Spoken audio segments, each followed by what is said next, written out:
evening and welcome to Sports Sunday. I am Julian Gibson. The New Providence Women's Basketball Association Championships continued last night with Game 3 at the Donald Davis Gym with the series tied at 1.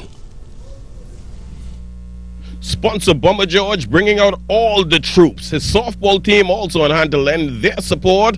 I don't know what kind of support they bring to the table. They haven't won a softball championship in their life. Assistant coach Najee Ambrister also on the bench, making sure the Bummer G Angels execute. And boy, did they execute or what. They started the first quarter off and they would lead after the second quarter. Halftime, Bummer G operators still going to work. They would blow out the 4J Cheetahs down the stretch, winning game number 3, 58-44. They had a good game. It was a strong effort, and I think we just had to play good defense and run the ball very good. Once we come out and play defense, move the ball, our offense came around tonight, still a little bit off, but the outside shots were dropping, and I think that made all the difference. And they did not allow them to on the boards the way they normally do. Fufet did an excellent job keeping Annie under control, and I think that's what dictated the game. We made up our mind to play defense, and defense is the success of our offense, and it was easy so in the first half. We never got it started. We were locking in defense, and we were just getting beat offensively as well. From the Scotiabank National Track and Field Championships, well, let's take a look at some of the hurdles that took place at the Thomas A. Robinson Track and Field Stadium. Intermediate girls 100 meters hurdles.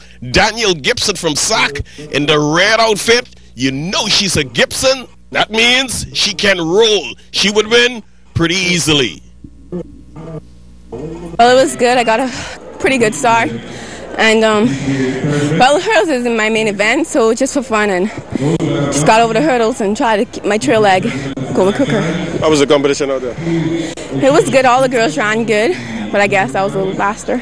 Let's check out the intermediate boys 110-meter hurdles. How about Henry Wallace from C.R. Walker? He won the race. Well, it went well out there, but the opponent that got disqualified, I was hoping he would have stayed in so he could help me, push me and help me make the career to qualify in time. 110 senior boys hurdles. How about Kirk Lewis from CV Bethel representing the Stingrays with a win? I got up pretty good for the first hurdle, and I started to get a little fatigue around the 7th hurdle and slow it down a little bit. But I'm pretty proud with the time. Now, come tomorrow night at the C.I. Gibson Gym, the Fields Food Services Rockets will be looking to stay alive against the Mailboat Cybots. But according to head coach Wade Watson, he says that the Rockets, in fact, they need to catch a boat and roll out. They're on a mission to win it all. We did pretty good in the regular season, but, you know, the regular season don't mean anything to me. I experienced going undefeated before and getting beat in the first round of the playoffs. So we have to tighten up our defense, get a little bit more in sync with our offense, and try to get ready for the next team in the post. How do you see the road to the championship for Mailboat? Well, the road ain't gonna be easy, I tell you that. I'll use the winner between. Well, first of all, we have to dispose of Fields. So far, we have a 1-game lead on them. Those guys are resilient. They're hungry. They want to play. They believe they can beat us. And you know, we got to come back out on Monday night and try to, you know, dispose of them. Then the next road is between BTC and Shockers. And you know, Shockers had our numbers for the last 2 years, so we're not taking anybody for granted. And we're going to continue to work hard, we're going to continue to practice and prepare for the next team. Last year you had the best team on paper. Everybody had you penciling as to win the championship. Can you actually get the job done this year?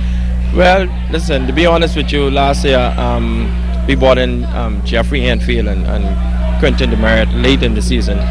Actually in January, and Nelson Joseph wasn't in shape. Brian Payne wasn't in shape. Billy Sands wasn't in shape. So, you know, if those 3 guys were in shape when we brought in Jeffrey Hanfield and Quentin DeMerit, I think we would have been a much better team than last year. So, you know, this year we got a lot of guys who are hungry, man. You know, guys who really want to win, who want to really win the championship.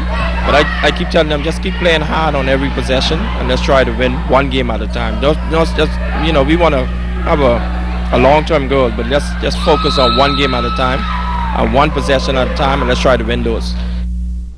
And finally in sports, congratulations goes out to Ariana Vanderpool Wallace. She won the gold medal in the 100-meter freestyle at the NCAA Swim Championships yesterday with a time of 46.88 seconds. Her team at Auburn University also came in second in the 400-meter freestyle relay. Ariana was on the ankle leg. Congratulations goes out to Ariana. Next up will be the London Olympics.